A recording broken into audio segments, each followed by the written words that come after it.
If he thinks he's helping William Ruto, that is the day the whole international community will close ranks. We say, Kenya, you're on your own.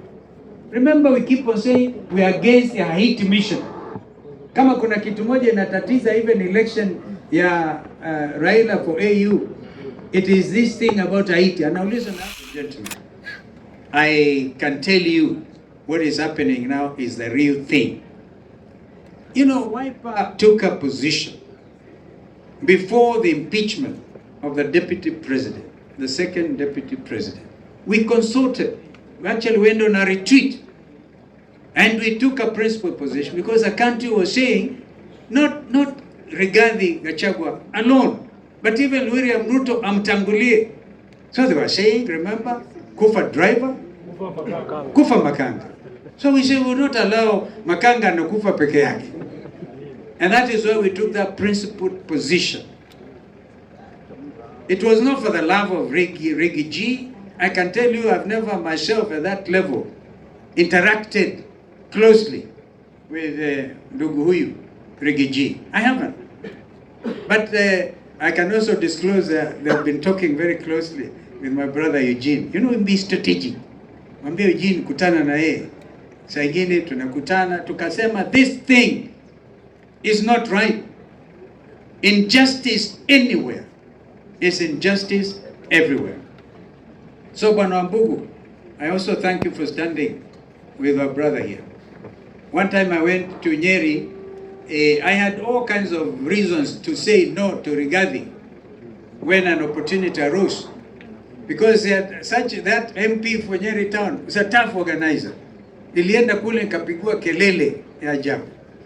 And I went there, we met with our brother Riggy G at Ndarasha, that terrible incident, the tragedy, when we were burying those children. He briefed us, tukaingia Nyeri town. I saw a different Nyeri town. By the time we were in Karatina, if I was the MP for that area, I would resign mapema. Kama kuna mtu anachukiwa na watu ambao wamemchagua, from what I could see, I don't know what the name of that MP is. I would advise him mapema, resign, tafuta kazi ingine, mwambie Zakaya kupatie ambassadorio, uame Kenya hii. Because even there will be an election. The other reason they are delaying this whole thing about IBC is because they know now under the constitution you can recall some of those MPs. Wanaogopa hiyo kama kitu ingine.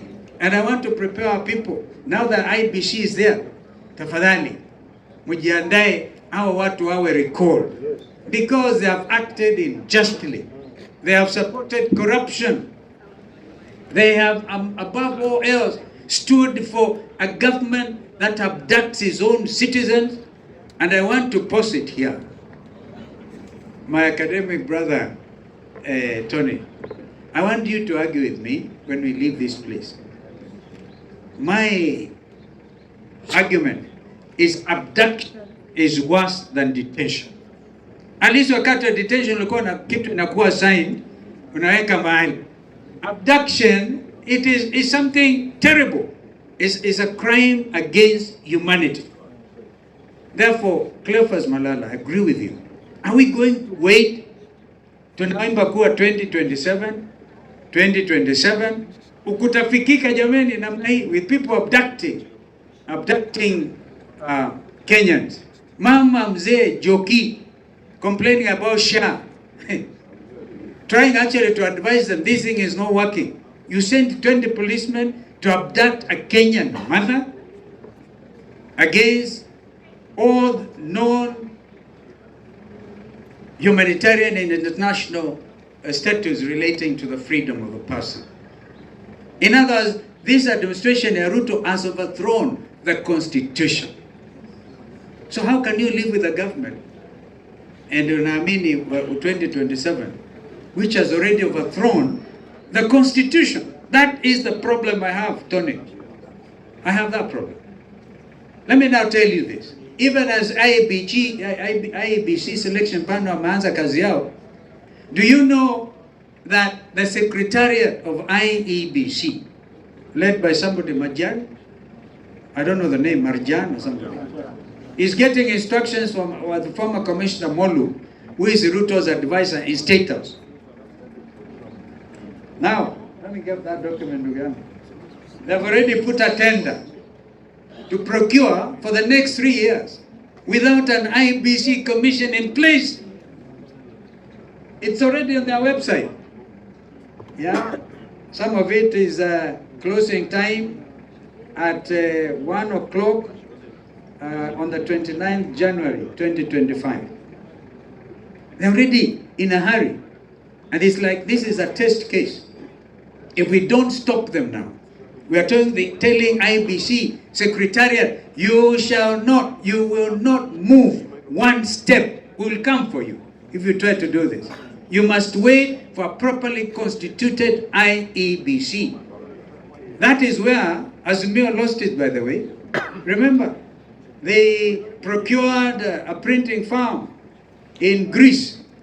By the time kina Uhuru na hao wengine walileta the extra 4, remember the Cherera 4, they were there, hawajui what is happening, things had already happened, they had procured materials in advance of these people arriving. So this time, we cannot afford, in my view, to allow these people any space to manipulate, to steal, to mess up with 2027. That's why some of them are saying they know how to manufacture presidents in excess of 24 years. And they also know, they even say blindly, boldly, that they will make sure even if wameshindwa, wataibuka hawajashindwa. If we are in this country and we all belong in it, we must really stand very, very strong. Mwisho, you cannot isolate the mountain or any part of the country. It is not possible. We want to tell William Ruto, the mountain is not isolatable. It is not. I repeat, the country is united against one person called William Ruto. That's all. It's completely, and if you look at, in fact, you know, have you asked yourself why you are not seeing opinion polls these days? Have you asked yourself? It is simple. This administration is enjoying the lowest opinion rating since independence. I think they're ranging between 16 and 18%. Hao ndio watashinda kweli? So we want to make it very clear. From now, let us actually have vigilantes and our young people. I've myself announced June 25th should be marked the date of the new Kenya. When young Kenyans breached parliament, they did an incredible thing. They stood for their future. And it's not that they could not get rice where they are coming from. Waheshimiwa mulikimbia mkawachia bunge, wakajienjoy kidogo. If it was not for the tunnel, they would have, and those young men are so decent, they would not have messed you up. But instead, we visited with Eugene and other colleagues. Tukaona vile wamepigwa risasi, sniper from on top of the bunge itself, opened the skull of young Kenyans, and you want us to forget, and you want us to tell you the bread-based government is not blood-based? You surely don't believe it is still blood-based? Therefore, the 25th of June will go down in the history of this country as a truly revolution day. And I think we have to accept it, give it to the young people, that they could not have died in vain. That unakumbuka 25th, the other day, they could not even be allowed to hold vigil. We stand with them, not because of anything, but because it is the right thing to do. I want to conclude so that I can welcome our brother, Rigiji, kwa kusema kwamba we must do these things now differently, and we must be very strategic at the risk of repeating myself. And there's no two-way traffic about this matter. From today, the vigilante teams, any careless utterance by Kenya Kwanza administration, come here, governor of all the people, I could not believe Otuoma could say that. Let Otuoma know I'm coming to Busia. I'm coming to Busia. Oh yes, I will come to Busia. And nothing will happen to me. Because he dare not cause violence. If he thinks he's helping William Ruto, that is the day the whole international community will close ranks. We say, Kenya, you're on your own. Remember, we keep on saying we are against the Haiti Mission.